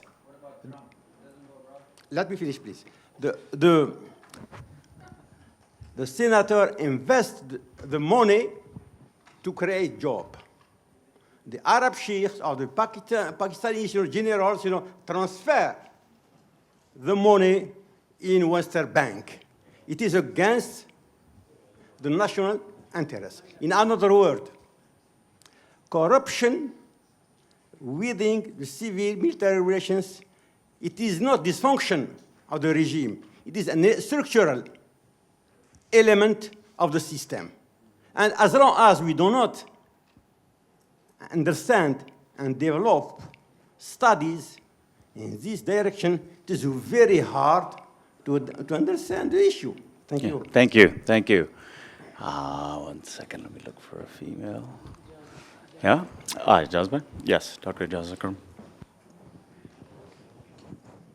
May I have Chair's permission to take 2 minutes? It's a slightly longer comment. Possibly. First comment was to Dr. Rasul Baksh Rais. Number of universities military universities in the US is close to 41. And the number of think tanks, total number of think tanks may be about 120, out of which more than half have a lot of military personnel. So these are purely universities like West Point, as well as National Defense University in Washington, but all of the others as well, in which the US military actually has some kind of, RAND is, that's a think tank, yeah. But total number of universities, so I just checked on the internet while you spoke. My main comment is for Akil Shah. I was very disappointed. Yeah. It was a total discreditation of an institution, not very objective at all. And the old discourse, this is not a new discourse. I mean, we're used to it. We're sick of this discourse. And it's based on a very poor understanding of Pakistan's history and based on poor understandings of facts as well, such as you say that Pakistan started all the wars. We can talk about that. The reality is this. Can I first ask a question? You'll have your time to, no, it's not a tirade. It seems to you. We sat through 15 minutes of your tirade. Now you must sit through 1 minute of my tirade, okay? Now, here, in 2011, the military's approval rating was 86% in Pakistan. Financial institutions rating was 58%. Judicial systems rating was 56%. Local police rating was 32%. National civilian governments that you cheerlead, their approval rating was 28%. And about the Election Commission, which is a civilian body, their approval rating was 19%. Now, according to the poll that I conducted myself, the approval rating with the military was way above 90%. All right. So now I come to this, that why does the Western institutions, Western liberals, this discourse is a liberal discourse that emanates out of the Western quarters. It says that, that there is a liberalism-terrorism connection, and the reason why the liberals hate Pakistani military is following. One, it is the vanguard of the Islamic ideology. Islamic beliefs and values which are shared, as I read you in the poll, by the people, okay? Number two, we have had a transnational foreign policy in which we have fought wars in Cyprus, we have fought wars alongside with the Arabs and downed Israeli planes. That's why they hate us, okay? Number three, we have nuclear weapons. They hate us for that. They don't like the Pakistani military as a custodian of nuclear weapons. Number four, the military itself is the biggest blockade against democratic fascism. Read John Pilger's The Rise of Democratic Fascism in the World, and I'll make the point. Now, parliamentary democracy is probably one of the worst forms of governments. It's not even working in Britain. So don't tell us in Pakistan that parliamentary democracy is the best form of government for you. Thank you. Shukriya, Ijaz. No, 1 second. I'm looking.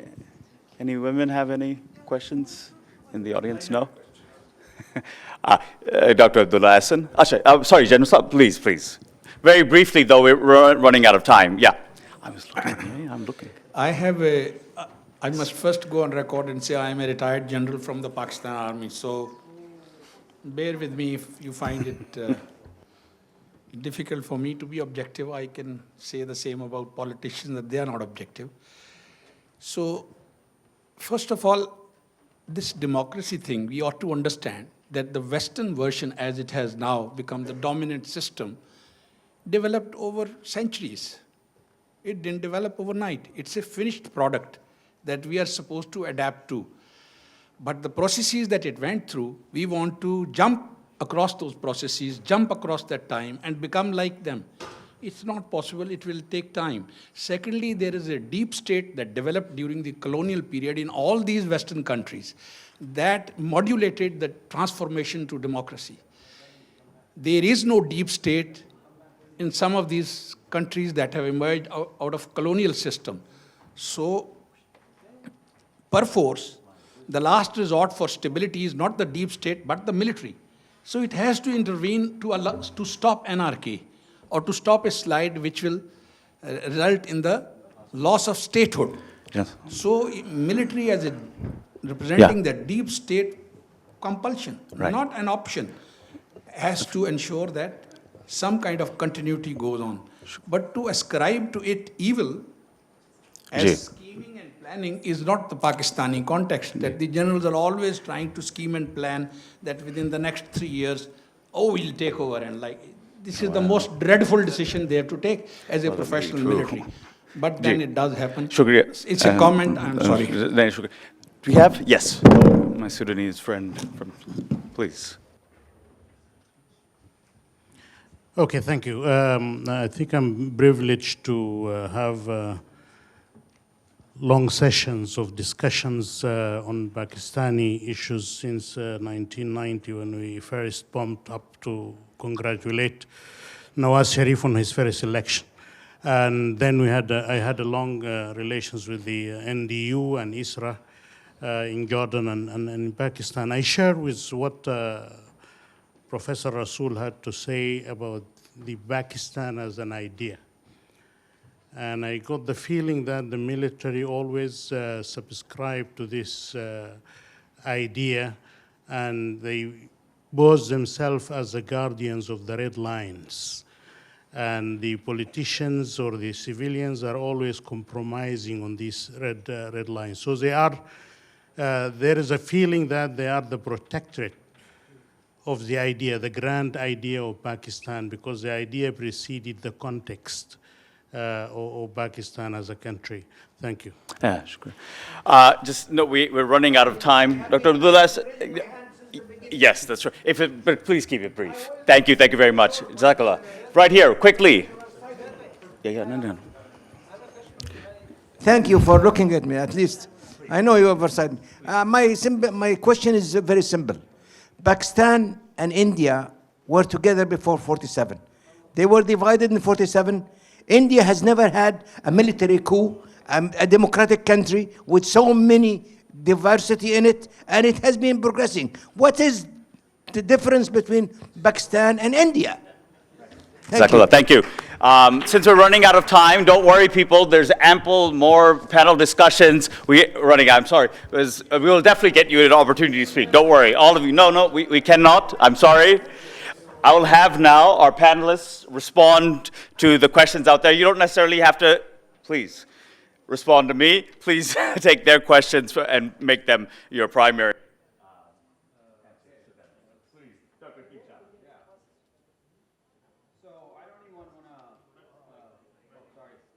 Can we have decorum? This gentleman here who said that I did not have facts, and then he created some of his own facts by citing a poll, which I hope you would show me where you conducted it, what was your methodology, what was your sample, 1, 2. You read it. You said you did it. Oh. Yeah, okay. One thing. Okay. Now, well, hang on. High public trust in the military does not in any way translate into support for military authoritarianism. 1. So you're correlating public trust in the institution somehow as a license for what the military is doing is completely nonsense, to put it very politely. Who else? Yeah, let me answer some of the more reasonable question. Democracy, fascism, you are the fascist here. You are saying that democracy is fascist? Where did you come up with this? One book that you probably read? Yeah, come on, man, relax. Yeah. You have advocated for totalitarianism as a recipe for economic development. I don't know which alternative universe you live in. You think Nazi Germany was good for economic development? You need a reality check and maybe a mental check. Okay, hang on. Okay, so 2 questions from you. Yes, Pakistan is a hybridized military regime where the military is the de facto. The army chief of staff is the finance minister, the foreign minister, the minister of everything else. So it is. You could call it a kind of, it's not direct martial law, but it's military rule by other means. I would kind of. The corruption question, absolutely. Corruption is bad. The politicians in Pakistan are corrupt and they should be held accountable for it. The problem is they are only held accountable for their corruption when they challenge the military.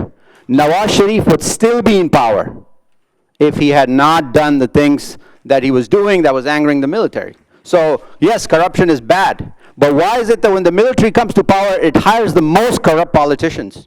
Right now, the government of Imran Khan has some of the most tainted, corrupt politicians of Pakistan who have been in every regime. So yes, corruption is a big problem. It's not peculiar to Pakistan. India has corruption. Bangladesh has corruption. Political corruption is a deep and endemic issue. But the national security establishment in many countries uses the politics of corruption to its own instrumental advantage, not because it wants to eradicate corruption. There is institutionalized corruption within the Pakistan military, within many other authoritarian militaries, that they justify in the name of, oh, we're guarding the state, hence we should have more land. Well, you found a very novel way of defending the motherland by grabbing it. So, there you go. Yeah, okay. Now we have Dr. Ijaz Hussain. Well, luckily, I have only one question to address.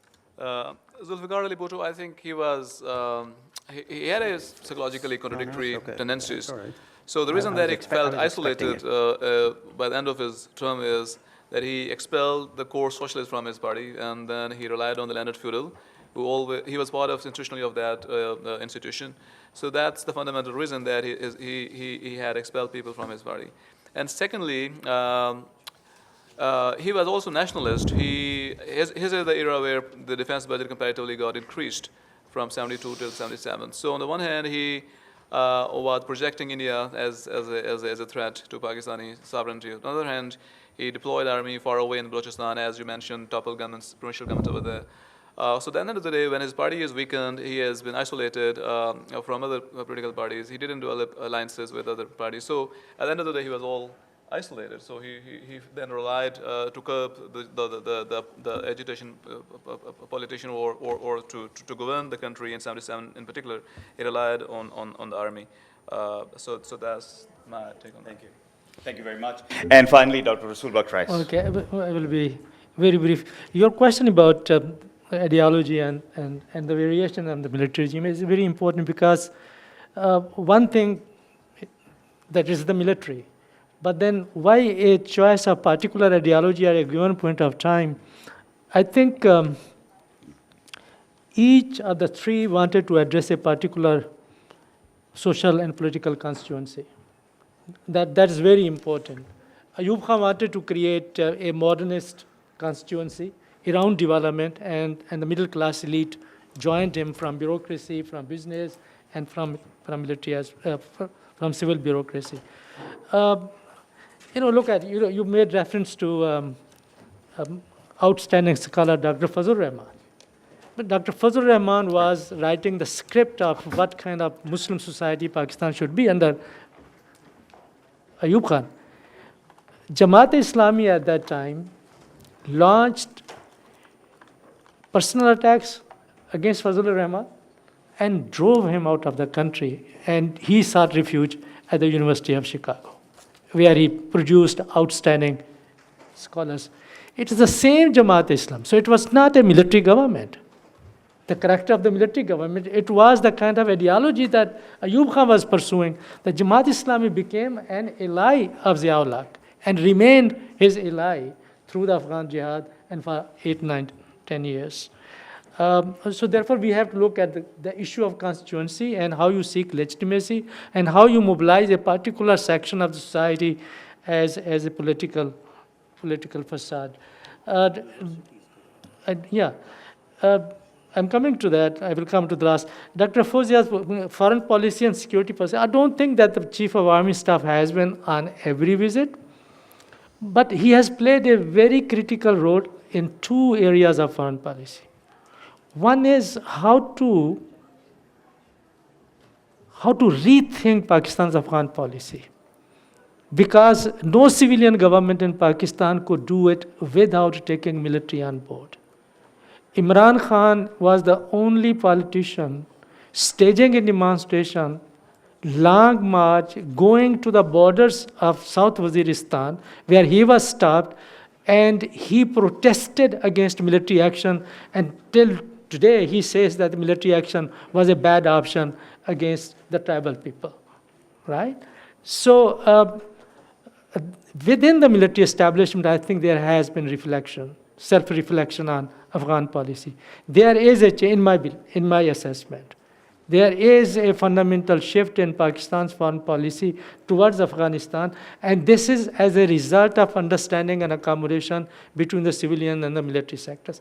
The second, I think, very important issue was how to mend fences with the United States. We live in a very, very different kind of world.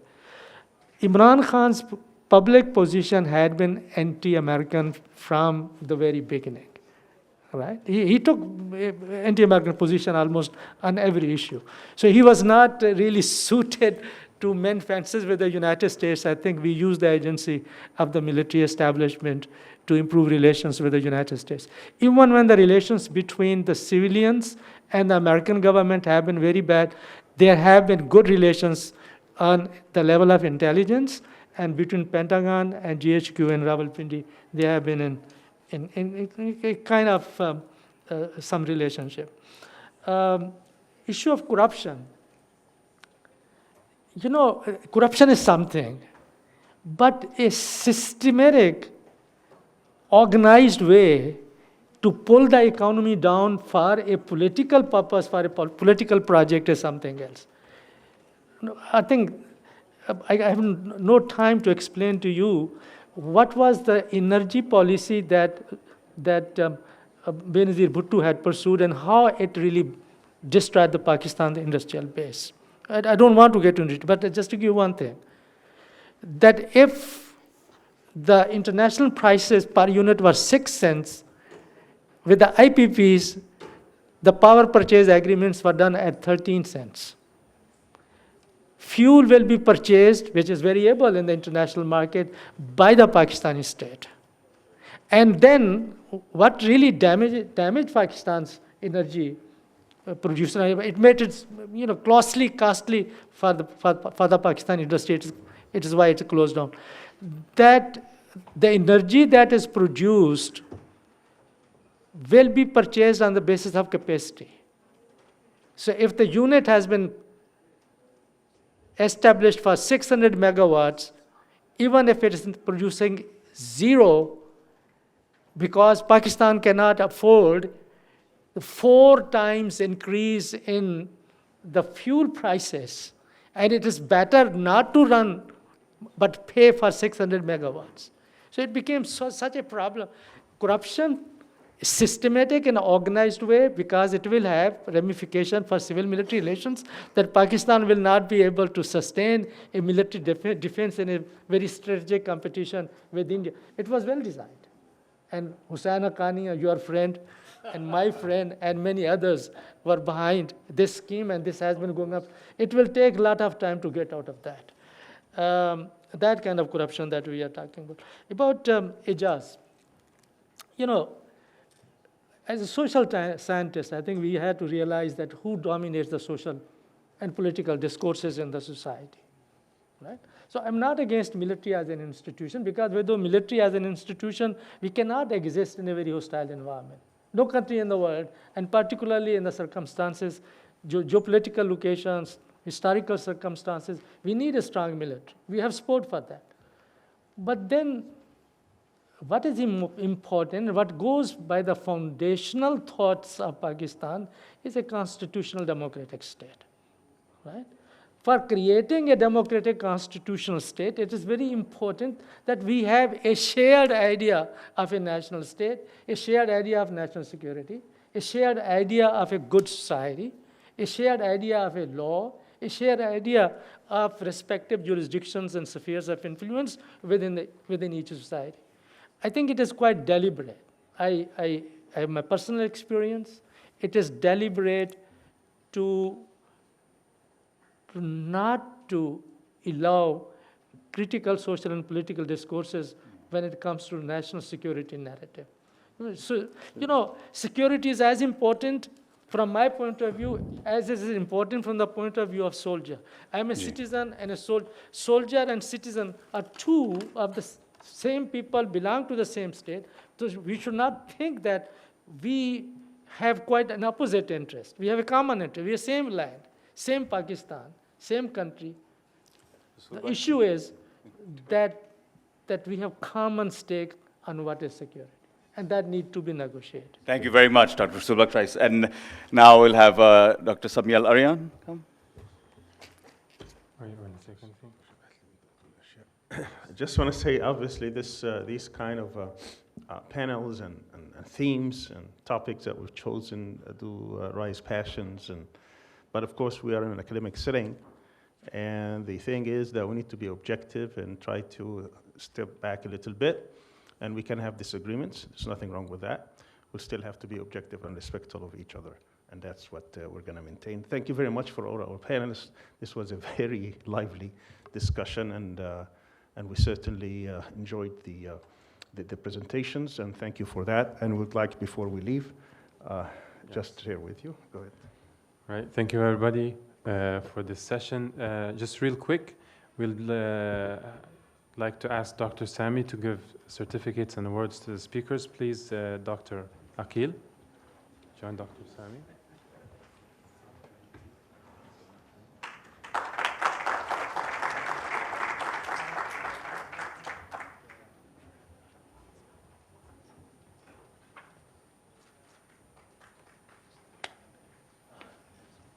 Dr. Ijaz.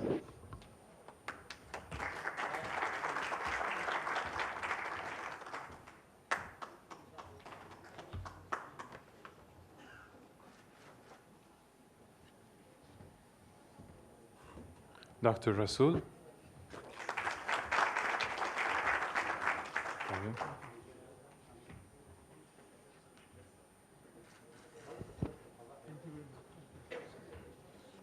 And finally, our chair, Junaid.